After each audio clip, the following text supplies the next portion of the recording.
Crack Learning Point, the best grammatical platform. Good morning, students. Good morning, sir. You are most welcome in my voice class. Voice class में आज हम लोग जैसे कि assertive sentence पिछले class में जो पढ़े हुए हैं उससे आगे की पढ़ने की कोशिश करेंगे, लेकिन असर्टिव सेंटेंस में ही सबसे बड़ा जो सवाल आपके सामने शुरू होता है वो क्या जो पढ़ाया गया वहीं तक है? ऐसा कुछ नहीं, उसके आगे भी हम एवरी पॉइंट को क्लियर करेंगे। हो सकता हो कि नेक्स्ट क्लास में भी हमारा असर्टिव सेंटेंस चला जाए, क्योंकि हर टॉपिक को क्लियर करना हमें ज़रूरी है, क्योंकि वॉइस एक ऐसा चैप्टर है इसमें तरह तरह के एक्सेप्शन हमारे सामने आते हैं, और वो चीज़ें जब आपके सामने आएंगी तो आप कहेंगे सर ये नहीं पढ़ाए थे, ये पढ़ाए, ये नहीं पढ़ाए थे, वो पढ़ाए हैं। तो I am trying to give you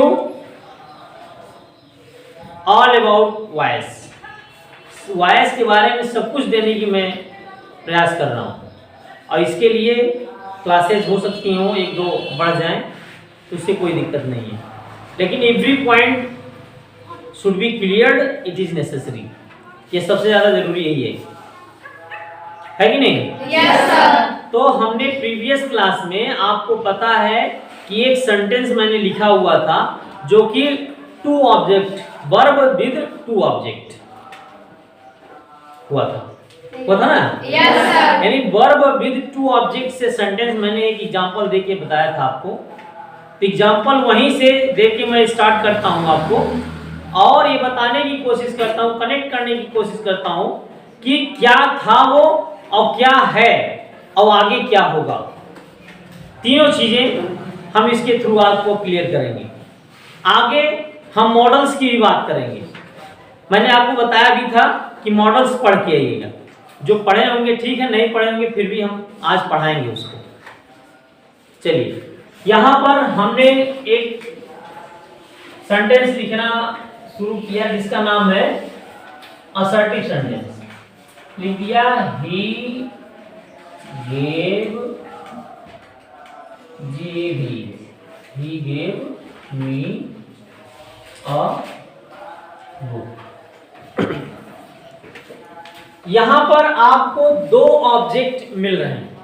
ध्यान से मेरी बात सुनिएगा, कई चीजें आपके सामने क्लियरिफाई मैं करूंगा। यहां पर पहला, ट्रांसिटिव और इंट्रांसिटिव की बात हो रही थी, मैंने ऑफलाइन क्लास में पढ़ाया भी था बीच में, उसको भी मैं रिसाइटमेंट में लूंगा और यहाँ पर क्लेरिफाई करने की कोशिश करूंगा कि क्या होते हैं वो, और उसके थ्रू आगे के सेंटेंसेस भी क्लियर होंगे। जैसे यहाँ पर आप देख रहे हैं कि जो सेंटेंस दिया गया है वो आपका है verb with two object. Verb with Two object. Verb with two object है, वर्ब विद टू ऑब्जेक्ट। यहाँ पर आपको देखना ये है कि जो हमारे वर्ब है, ये है हमारे वर्ब में क्या है, गेव। टू ऑब्जेक्ट, मी और अबू। अच्छा, ऑब्जेक्ट क्या होता है? ऑब्जेक्ट तो कर्म है, यानी कि हमारा वर्ब जो है जिसके लिए काम कर रहा है वो ऑब्जेक्ट के थ्रू जाता है। अब आपके सामने दो चीजें आती हैं कि वर्ब हमारा ट्रांसिटिव वर्ब है या इंट्रांसिटिव वर्ब। अगर हमारे वर्ब का डायरेक्ट ऑब्जेक्ट मौजूद है तो हम जान जाते हैं कि वह हमारी ट्रांसिटिव वर्ब है। वर्ब कौन सी है? ट्रांसिटिव। और अगर वर्ब हमारी ट्रांसिटिव है तभी जो है वो हमारा पैसिव वॉइस बनता है, ऐसा हमने आपको बताया था और आप जान लीजिए। और अगर हमारा वर्ब सेंटेंस में इंट्रांसिटिव है, यानी कि उसका ऑब्जेक्ट नहीं मालूम है डायरेक्टली, तो आप जानिए कि उसका कोई भी वॉइस बनने वाला नहीं है। जैसे रहेगा एज इट इज वैसे रह जाएगा। इसमें एक्सेप्शन भी है तो उसको मैं अभी बाद में चर्चा करूंगा। सबसे पहले आप ये जान लीजिए कि इसमें एक डायरेक्ट ऑब्जेक्ट होता है और दूसरा इनडायरेक्ट ऑब्जेक्ट होता है। डायरेक्ट ऑब्जेक्ट क्या होते हैं, इनडायरेक्ट ऑब्जेक्ट क्या होते हैं? अब थोड़ा सा इसको समझ लीजिए। डायरेक्ट ऑब्जेक्ट वो है जिसका संबंध वर्ब से एकदम कनेक्ट होता है, एकदम डायरेक्टली कनेक्ट होता है। और इनडायरेक्ट ऑब्जेक्ट वो है जितने भी पर्सनल प्रोनाउन हैं, लिविंग बीइंग्स हैं, यानी कि आप अगर बीच में किसी भी नाउन को भी रख दे रहे हैं, अगर वो नाउन लिविंग बीइंग्स है तो वह आपका डायरेक्ट ऑब्जेक्ट कहलाएगा। क्या कहलाएगा? Direct object. यहां पर आप देख रहे हैं आई, वी, यू, दे, ही, सी, आपके जो है ये टोटल आप क्या है, लिविंग बीइंग्स के ना। Yes sir. लिविंग बीइंग्स से पर्सनल प्रोनाउन है, और इनमें आप जब भी इसके ऑब्जेक्ट को पाते हैं तो वह ऑब्जेक्ट आपका इनडायरेक्ट ऑब्जेक्ट कहलाएगा। कौन सा ऑब्जेक्ट रहेगा? Indirect object. यहाँ पर आप देख रहे हैं मी जो है वो इनडायरेक्ट ऑब्जेक्ट है, और अबुक जो है वो क्या है? Direct object. यह पैसिव वॉइस दो तरह से बनता है, यानी दो ऑब्जेक्ट हुआ। हमने आपको बताया था एक्टिव टू पैसिव चेंज करने के लिए हमें ये चीज ध्यान में रखनी है कि जो ऑब्जेक्ट है उसको सब्जेक्ट बनाना पड़ेगा और सेंटेंस को हम बना देंगे। अभी मैंने कहा आपको थोड़ी देर पहले कि इंट्रांसिटिव वर्ब रहने पर उसमें कोई भी चेंजिंग नहीं है। अब आपको यहाँ ये समझ लेना है कि ये ट्रांसिटिव वर्ब है या नहीं। ट्रांसिटिव वर्ब कब होगी? जब उसका डायरेक्ट ऑब्जेक्ट मौजूद होगा। मैंने बार बार बताया, जैसे आपने देखा यहाँ पर ही गेव, उसने दिया, क्या दिया? बुक। मौजूद है ना? Yes sir. मी, मुझे दिया। यहाँ मी और बुक दोनों ऑब्जेक्ट मौजूद हैं, इसलिए यह ट्रांसिटिव वर्ब है। कौन सी ट्रांसिटिव वर्ब है? गेव। गेव जो है कौन सी वर्ब है? ट्रांसिटिव। ठीक है ना? Yes, ट्रांसिटिव वर्ब है, यानी पैसिव वॉइस बनेगा। अब पैसिव वॉइस बनेगा ये दो तरीके से बनेगा। पहले हम प्रयास ये बार बार करें कि इनडायरेक्ट ऑब्जेक्ट से ही बना दें। अगर इनडायरेक्ट ऑब्जेक्ट से नहीं बनाने का मन किया या नहीं बनाने आया तो हम डायरेक्ट ऑब्जेक्ट से बना देते हैं। डायरेक्ट ऑब्जेक्ट से बनाते समय उसको हम पहले इनडायरेक्ट से बता देते हैं, फिर डायरेक्ट से बताते हैं। ये हमारा हो गया एक्टिव। ओके। और पैसिव वॉइस में आप जानते हैं सबसे पहले रूल्स जो मैंने स्ट्रक्चर में लिखवाया था वो आपके माइंड में सेट होना चाहिए। पहले सब्जेक्ट होगा और सब्जेक्ट होगा object of the active voice. Object of the active voice. Active voice का ऑब्जेक्ट दो है, एक है आपका मी जो कि डायरेक्ट और इनडायरेक्ट ऑब्जेक्ट है, और ए बुक जो कि डायरेक्ट ऑब्जेक्ट है। अब यहाँ पर मी जो है वो सब्जेक्ट के रूप में आ गया, वो क्या हो गया? आई, क्योंकि आई का ऑब्जेक्ट मी होता है ना। Yes sir. और गेव, यानी गेव को देखने पर मालूम हो जाता है कि ये कौन सा टेंस है? Past indefinite tense. कौन सा टेंस है? Past indefinite. अब past indefinite change into past continuous. Past continuous tense में इसको हम चेंज करेंगे। तो आई के साथ क्या लग जाएगा? वाज। क्या लग जाएगा? वाज। I was. उसके बाद नेगेटिव वर्ड है नहीं तो एक्शन की थर्ड फॉर्म, गिव का थर्ड फॉर्म क्या लगेगा? गिवन। I was given. अब क्या बच रहा है? ये बच रहा है आ बुक। और कुछ रेस्टिंग पोजीशन बच नहीं रहा है, केवल सब्जेक्ट है एक्टिव वॉइस में तो बाय लगाएंगे, और यहाँ ऑब्जेक्ट के रूप में जो सब्जेक्ट है एक्टिव वॉइस का उसी को रखेंगे। ही का ऑब्जेक्ट क्या होगा? हिम। ओके। Yes sir. ये समझ में आ गया? Yes sir. अगर हम ए बुक से हम बनाते हैं और बुक, क्योंकि एक किताब है तो 100% एक ही वचन है, यस सर। तो एक वचन के साथ वर्ब का वाज लिखनी है। Okay. Yes sir. A book was given. Verb की थर्ड फॉर्म गिवन है, गिवन हो जाएगा। अब देखिए जो मजेदार बात है वो ये है कि कभी भी जब आप नॉन लिविंग बीइंग से सेंटेंस को क्रिएट कर रहे हैं और ऑब्जेक्ट के रूप में इनडायरेक्ट ऑब्जेक्ट को रख रहे हैं तो इनडायरेक्ट ऑब्जेक्ट के पहले टू नामक इंफिनिटिव लग जाएगा। क्या लगेगा? टू नामक इंफिनिटिव। हमेशा याद रखिएगा। अगर आपने यहाँ पर जो नॉन लिविंग बीइंग्स है यानी अबुक, इससे बना रहे हैं आप सेंटेंस एकदम सही है, बनेगा भी, लेकिन अगर वहां पर हम लिखेंगे बनाएंगे तो लास्ट में यहाँ जहाँ एक्शन की थर्ड फॉर्म लगा दिए, अब उसके बाद हम टू नाउन इंफिनिटिव का यूज करेंगे और फिर हम अपने इनडायरेक्ट ऑब्जेक्ट को लिखेंगे और फिर जो लास्ट में बाय है तो बाय लिखेंगे। Okay yes sir. क्योंकि यहाँ पर ये जो है ये आपका लिविंग बींग्स को इंडिकेट कर रहा है, इसीलिए टू अलग से एक्स्ट्रा आपको जोड़ना पड़ता है। कोई दिक्कत? No sir.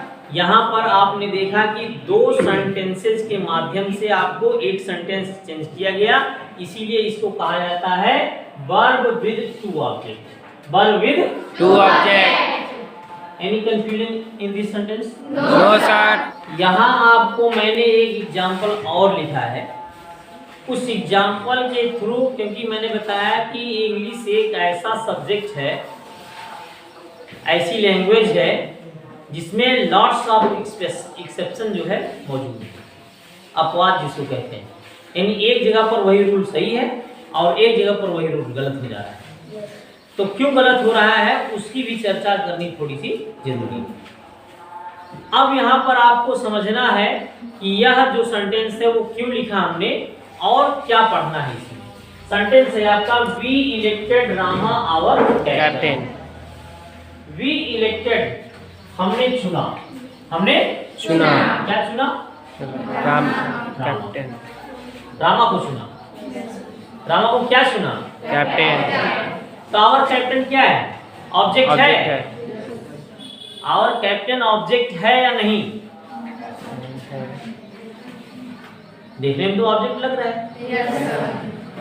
But this is not your object. आपका ऑब्जेक्ट नहीं है, क्योंकि वर्ब क्या कह रहा है? इलेक्टेड मीन्स चुना।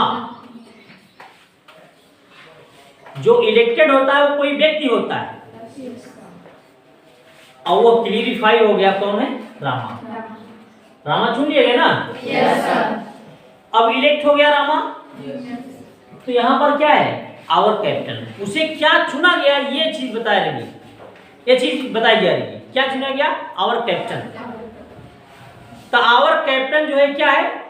This is complement. This is complement. Complement है, यह आपका वर्ब नहीं है, याद रखिएगा। इसके पहले जो आपने देखा यहाँ पर वो आपको स्पष्ट रूप से क्लेरिफाई करके दिया हुआ है। क्या दिया हुआ है? He gave me a book। Direct object indirect object दोनों मौजूद है कि नहीं? Yes sir. दिया किसे दिया? मुझे दिया। क्या दिया? बुक दिया। दोनों ऑब्जेक्ट हैं, लेकिन यहाँ पर एक ऑब्जेक्ट है, दूसरा क्या है? दूसरा इसका कॉम्प्लीमेंट है। किसका? आपके ऑब्जेक्ट का कॉम्प्लीमेंट है, इसका वर्ब से कोई लेना देना नहीं है। ध्यान से देखोगे तब। वी इलेक्टेड रामा, हमने रामा को चुना। क्या चुना? कैप्टन। अपना कैप्टन। कैप्टन चुना। किसको चुना? रामा को। हर बार रामा ही आ रहा है और कैप्टन नहीं आ रहा है। बात समझ रहे ना? Yes. और ऐसी कंडीशन में इस वर्ब को हम क्या कहेंगे? एक तो कंडीशन हो गई कि अगर ऑब्जेक्ट है वर्ब का तो उसके ट्रांसिटिव वर्ब कहेंगे, है? Yes, और sir. अगर ऑब्जेक्ट नहीं है तो उसको इंट्रांसिटिव वर्ब कहेंगे। जैसे कहा जाए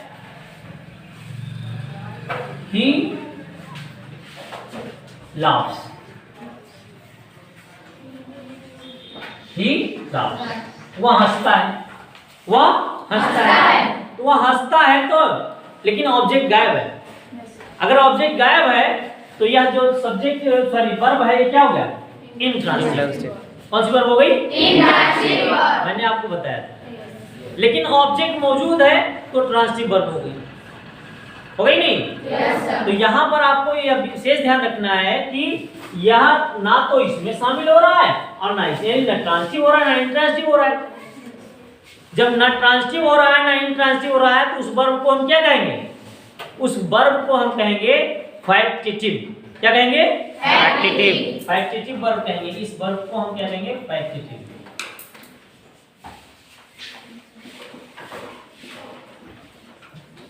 फैक्टिटिव वर्ब कहते हैं इसको। ओके?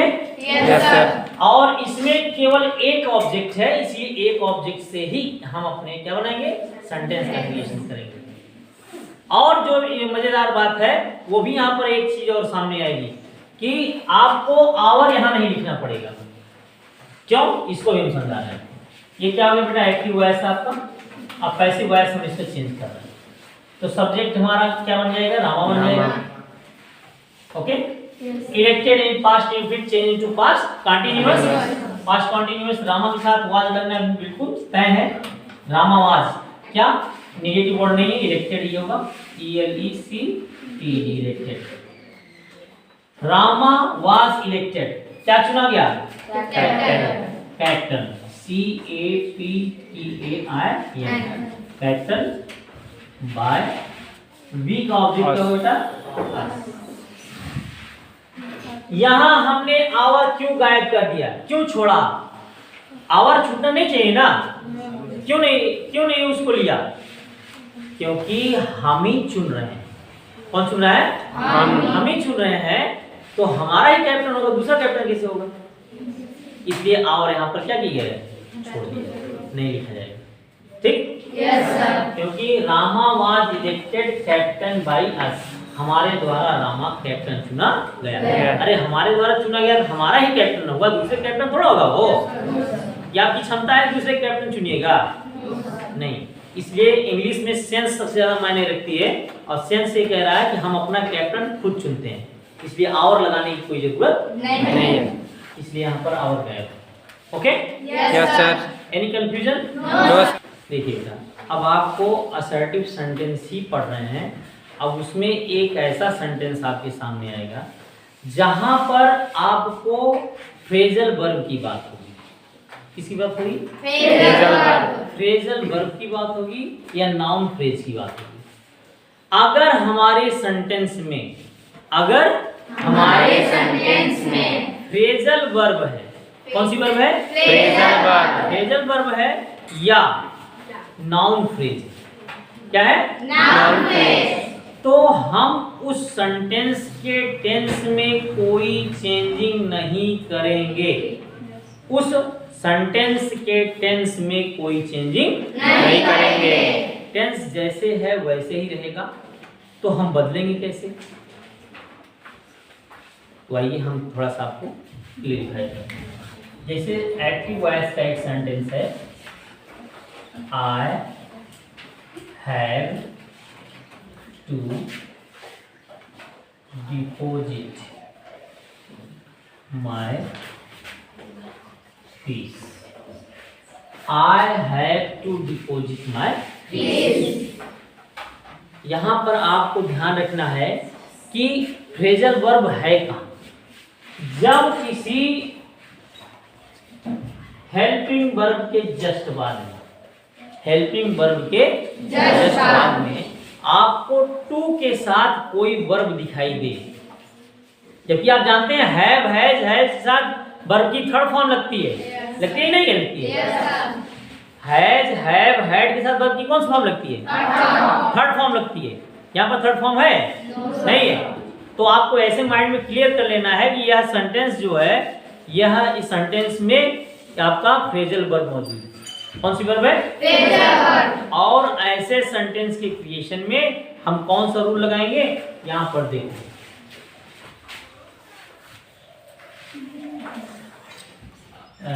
स्ट्रक्चर रूल, इसका थोड़ा सा समझ लीजिए। स्ट्रक्चर रूल में क्या रहेंगे, सब्जेक्ट के बाद वही ऑब्जेक्ट है ऑफ द एक्टिव वॉइस, और प्लस आपका जो भी क्या होगा, हेल्पिंग वर्ब या time word, helping okay, plus आपका आ जाएगा नेगेटिव वर्ड यहाँ का नहीं, नेगेटिव वर्ड नहीं, नेगेटिव वर्ड है ही नहीं यहाँ पर। नेगेटिव वर्ड होगा नहीं, इसके पहले लेना, इसके पहले लग जाएगा नॉट इन, और क्या आएगा, टू बी, ओके। फिर आएगा आपकी एक्शन की थर्ड फॉर्म, एक्शन यानी वर्ब कहिए, V3, ओके, प्लस जो भी आपका रेस्टिंग पोजीशन में होगा, रेस्टिंग वर्ड्स जो भी होंगे यहाँ पर आ जाएंगे, और प्लस आपका बाई होगा और प्लस आपका ऑब्जेक्ट, और जो कि होगा subject of the active, okay, last में पूछता। ध्यान से मेरी बात को सुनिए, don't try to disturb me, मुझे डिस्टर्ब करने की कोशिश करोगे तो हम दूसरी तरह से बिहेव करेंगे। आपके लिए पढ़ाई हो रही तो आपको खुद you should very careful on your topic. यहां पर जो सेंटेंस बताया गया आपको, अगर सेंटेंस में क्या आ जाए, फ्रेजल वर्ब आ जाए, क्या आ जाए, फ्रेजल वर्ब आ जाए, तो वहां पर आपको ये सेट करना है कि इसको हमें कैसे बनाना है, ओके। यहीं पर जहां पर लिखे हो हैव हैज लिख रहे हो ना, हैव हैज हैड जो भी आएगा वो अकॉर्डिंग टू सब्जेक्ट आएगा, ठीक है ना, अकॉर्डिंग टू सब्जेक्ट वो लगता चला जाएगा। इज, एम, आर ये भी आ सकता है? जैसे बाद में उसको हम चर्चा करेंगे, पहले ना दूसरी तरफ इसी को पैसिव वॉइस में चेंज करते हैं। यहाँ पर ऑब्जेक्ट आपका क्या है, माय, ओके, माय। अच्छा, माय फिश क्या है, सिंगुलर नंबर है, प्लूरल नंबर, एक वचन है या बहुवचन? The object which indicates single that is singular, and more than one जो मोर देन वन को इंडिकेट करे दैट इज प्लूरल। तो प्लूरल तो फिश नहीं होती, फिश सिंगुलर नंबर ही होती है, वो प्लूरल में नहीं होती, वो सिंगुलर में हमेशा होती है। तो यहाँ पर क्या लग जाएगा, हैज, क्या लगेगा, यहाँ हैव लगा हुआ था, लेकिन हैव हैज के प्लेस में यही होता है कि जब बहुवचन हो यानी कि प्लूरल नंबर सब्जेक्ट, तब हैव का यूज करते हैं, ओके। आई, अब सवाल ये उठता है, आई क्या है, क्या यह सिंगुलर नंबर है कि प्लूरल नंबर है? आई कौन सा नंबर है, सिंगुलर नंबर है, हमेशा याद रखिएगा, वो प्लूरल नंबर नहीं है। ये एक्सेप्शन है कि उसके साथ हम हैव का यूज करते हैं, ठीक है।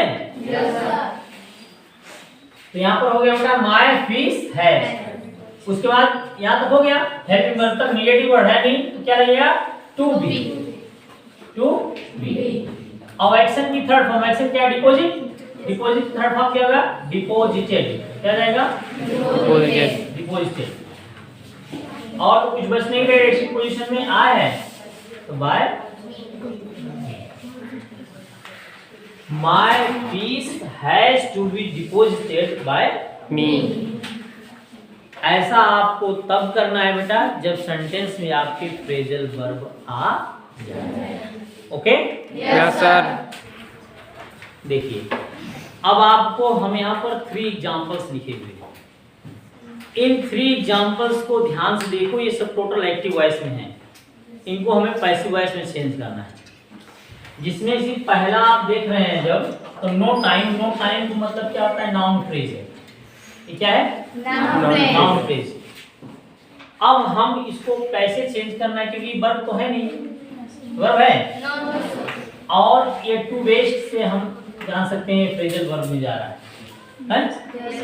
तो यहाँ पर ऐसी कंडीशन में हम क्या करेंगे, कुछ करना इसमें जरूरी नहीं है, केवल ध्यान से ऐसे सेंटेंस में आपको क्या है, देयर तो देयर ही होगा, इज है इज ही होगा, और देयर इज नो टाइम तो नो टाइम ही होगा, और उसके बाद टू बी, तो हो गया there is no time to waste. तो हम जब इस तरह से आपके सामने सेंटेंस आए तो वह उस सेंटेंस को there is no time to be wasted, okay, yes sir.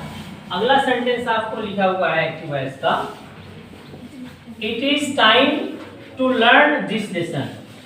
अब देखिए जब हमें इस तरह से आए यानी केवल वर्ब पे ही फिनिश हो जाए, जब वर्ब पे फिनिश हो रहा है तो हम उसको टू बी लगा के वर्ब की थर्ड फॉर्म लिख के फिनिश कर देंगे। इसमें बाई वाई कोई मतलब नहीं है, क्योंकि काम किसी के द्वारा किया जाएगा, ये बात सही है, और वो भी सामने वाले के द्वारा किया जाएगा, आपके द्वारा करने से यहाँ पर कोई मतलब नहीं। अब होगा भी तो कहने का मतलब है यहाँ पर क्या है, यूनिवर्सल ट्रूथ है, ऐसा कुछ करना चाहिए।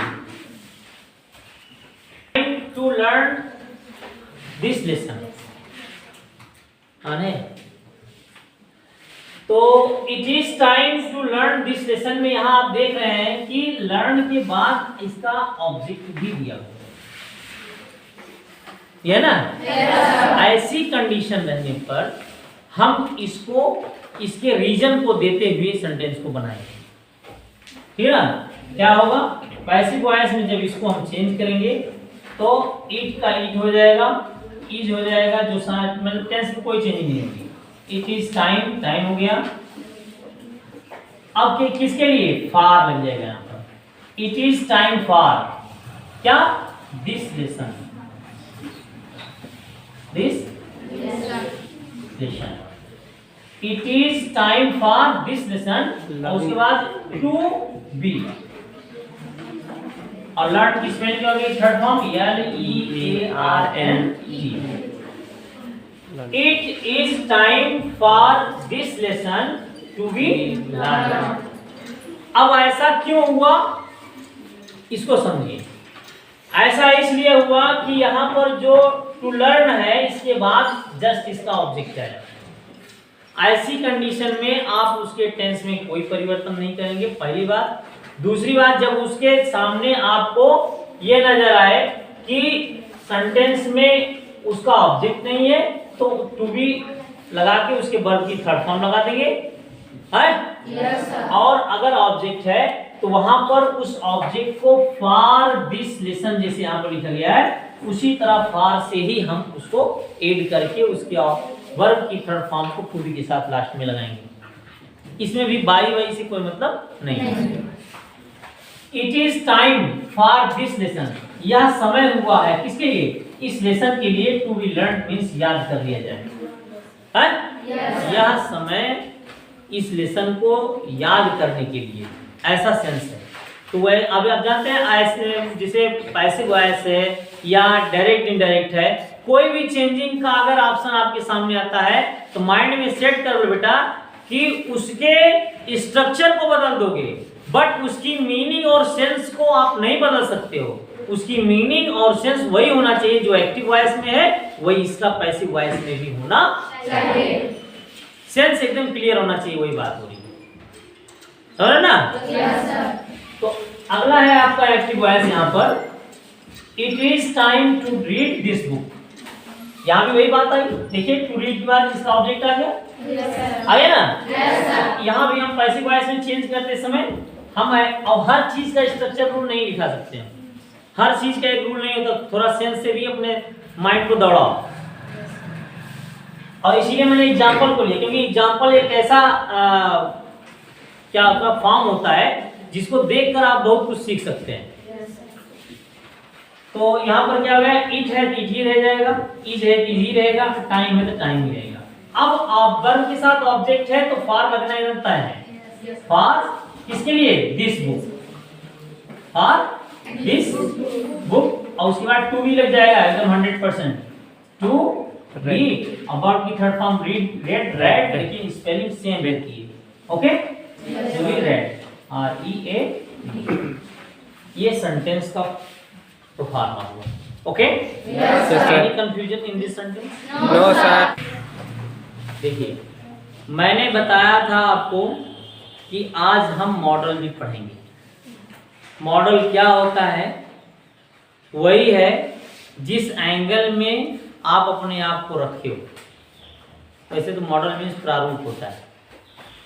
मॉडल हम वर्ब पढ़ रहे हैं, अभी हमने एक वर्ब पढ़ा ट्रांसिटिव और इंट्रांसिटिव वर्ब को पढ़ा ना। Yes sir. उसी तरह से मेन रूप से मॉडल्स होते हैं, और मॉडल क्या है उसको मैंने एक छोटी सी डेफिनेशन लिख के आपको क्लेरिफाई किया है, उसको पढ़ लो पहले ध्यान से। इसको हम कहते हैं मॉडल। क्या कहते हैं? मॉडल। कह रहा है a modal verb is used.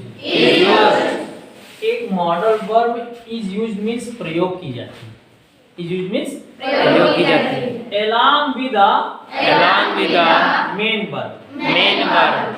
अब देखिए एक ऐसी वर्ब है कि along with the main verb के मेन वर्ब के साथ यूज की जाती है, यानी इसके साथ मेन वर्ब भी रहती है। मेन वर्ब क्या है आपकी? Singing, looking, reading, writing, playing, watching, telling, मतलब जो भी एक्शंस आपके द्वारा हो रहे हैं वो आपके मेन वर्ब कहलाते हैं। ओके? Yes sir. कह रहा है उसी के साथ ये मॉडल वर्ब यूज की जाती है। टू एक्सप्रेस किस लिए यूज की जाती है? अभी इसको देखिए, किस लिए यूज की जाती है? पॉसिबिलिटी। पॉसिबिलिटी मतलब क्या होता है? संभावनाएं। ओके? Yes sir. एबिलिटी योग्यता, यानी कैपेसिटी जिसको कहते हैं। इससे ज्यादा पर कैपेसिटी आप लगा सकते हैं। Yes sir. नेसेसिटी यानी आवश्यकता, नीड। ठीक है? Yes sir. उसके बाद परमिशन। इसे पता है मे आई कम इन सर? तो मे का मतलब क्या होता है? And permission. यानी अनुमति।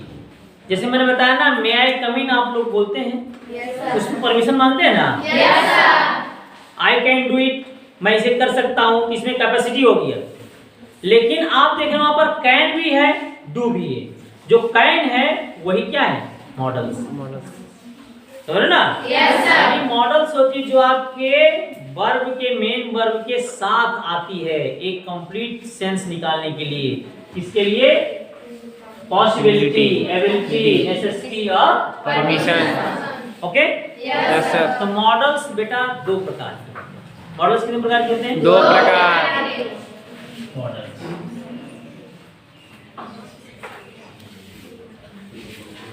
दो प्रकार के होंगे। पहला क्या होगा? Primary executive. Very good. क्या होगा? Primary auxiliary. Primary auxiliary. Okay? दूसरा होता है बेटा मॉडल एग्जीक्यूटिव। Model executive. क्या होती है?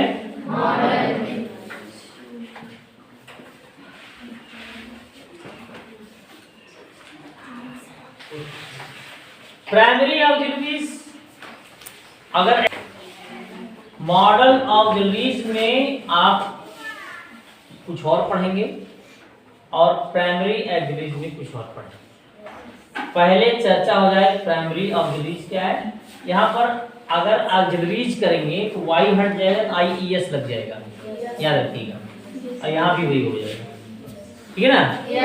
अब आपको ध्यान रखना है कि प्राइमरी ऑक्सिलरीज क्या है और मॉडल ऑक्सिलरीज क्या है। तो प्राइमरी ऑक्सिलरीज के थ्रू हम तीन ऐसी वर्ब है जिसको हम पढ़ते हैं। ये कंपटीशन में बहुत ज्यादा आता है और वह ब्रैकेट में आपको आगे दे देता है कि इसमें से भरिए, और वो होता है बेटा बी। क्या होता है? बी होता है, हैव होता है और डू होता है। Okay? Yes sir. We have do. Be के थ्रू कौन कौन आएंगे अब इसको देखना है।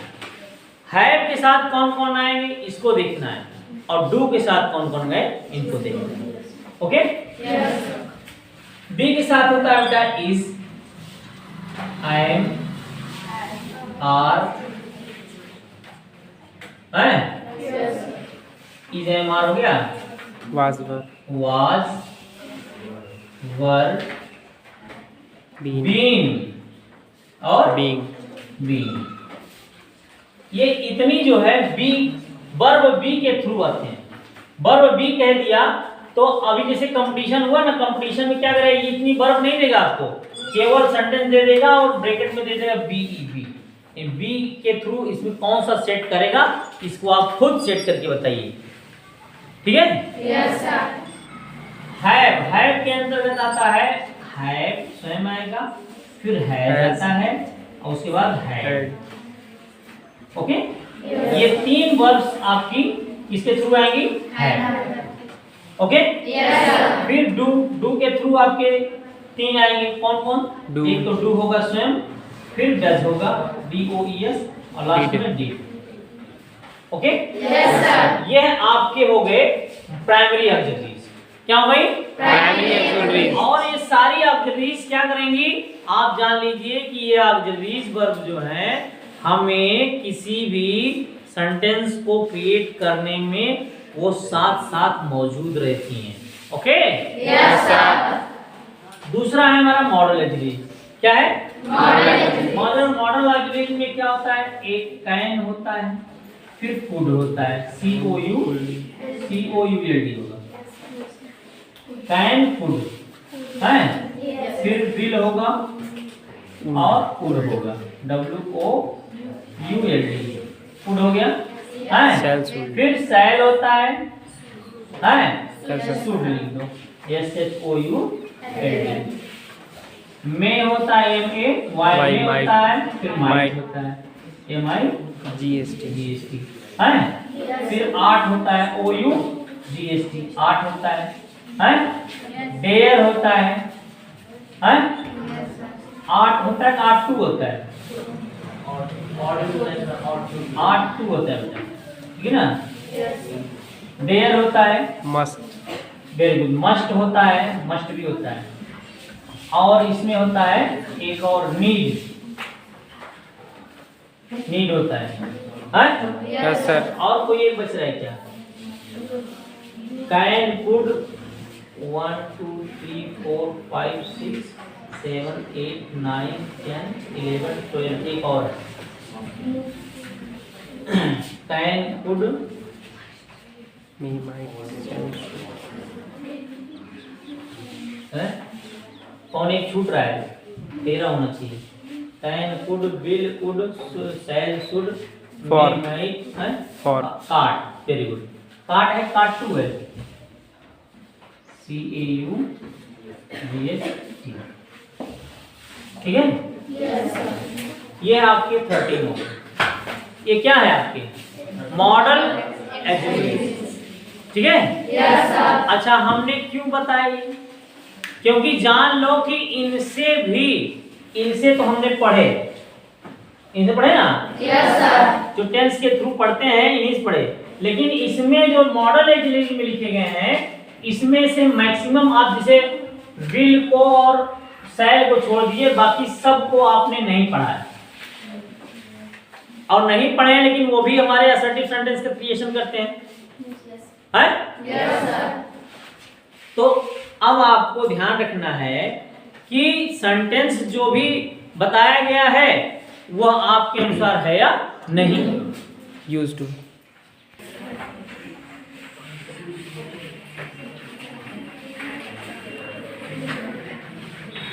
अगर सेंटेंस आपका मॉडल ऑक्सिलरी से आ गया तो हम कैसे चेंज करेंगे, इसको आप ध्यान से देखिए। मॉडल ऑक्सिलरीज का मतलब होता है विल और शैल को छोड़कर, ध्यान रखिए, विल और शैल की चर्चा हम नहीं कर रहे हैं। उसके अलावा can, may, might, ought, dare, must, need, should, would, use to, ought to, है ना। देखिए यूज टू और आर्ट टू, ठीक है। Yes sir. अब आपको ध्यान रखना है कि इसे सेंटेंस एक में बताने जा रहा हूँ, उसके थ्रू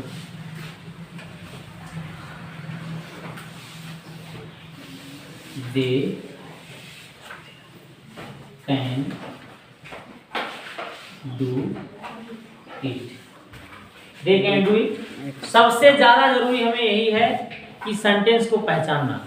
सेंटेंस हमारा आपका ऑक्सिलरीज वर्ब का है या नहीं, मॉडल का देख लो, कैन लग गया, जान जाइए कि मॉडल ऑक्सिलरीज का है। अब ऐसी कंडीशन में एक स्ट्रक्चर रूल होता है, उसको फॉलो करेंगे। उसमें ये है कि ऑब्जेक्ट हो जाएगा, क्या हो जाएगा? सब्जेक्ट, आपका ऑब्जेक्ट जो होता है, ऑब्जेक्ट पैसिव और एक्टिव वॉइस का, एक्टिव वॉइस का ऑब्जेक्ट, यानी क्या हो जाएगा, इस सब्जेक्ट हो जाएगा और प्लस कैन या जो भी आपकी मॉडल हो, मॉडल लिख देते हैं, मॉडल प्लस टू बी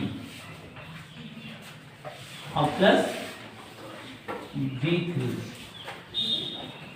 ठीक है ना।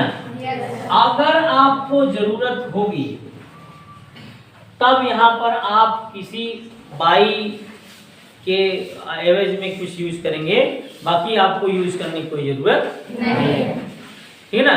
Yes sir.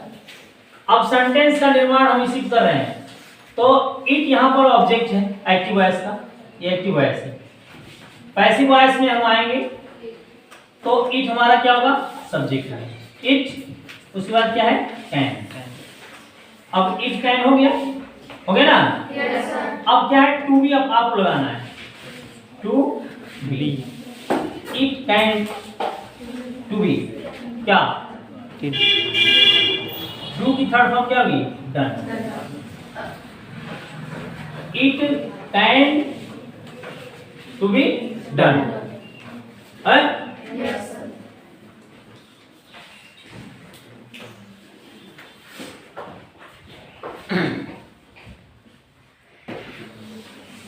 याद रखिए कि यहाँ पर एक मिस्टेक है, टू इसमें नहीं रहता है, टू हटा देना है। यहाँ पर हो जाएगा आपका मॉडल के बाद बी लग जाएगा और बी के बाद वर्ब की थर्ड फॉर्म, तो it can be done, DONE। अब यहाँ पर बाई जब लिखने की कोई आवश्यकता नहीं है, ठीक है। यह आपका मॉडल्स के थ्रू क्या हो गया, एग्जाम्पल्स हो गया। इस तरह से मॉडल्स के अगर कोई भी सेंटेंस आते हैं तो आप इसी रूल्स को फॉलो करेंगे जो ये बॉक्स सेट हमने कर दिया है। ये सबसे पहले सब्जेक्ट लिखेंगे जो भी ऑब्जेक्ट का आपका एक्टिव वॉइस का होगा, उसके बाद मॉडल लिखेंगे जो भी मॉडल यूज की रहेगी, फिर उसके बाद बी लगाएंगे BE, ठीक है ना, और उसके बाद वर्ब की थर्ड फॉर्म यूज करेंगे। Okay, yes sir. Any confusion? No sir.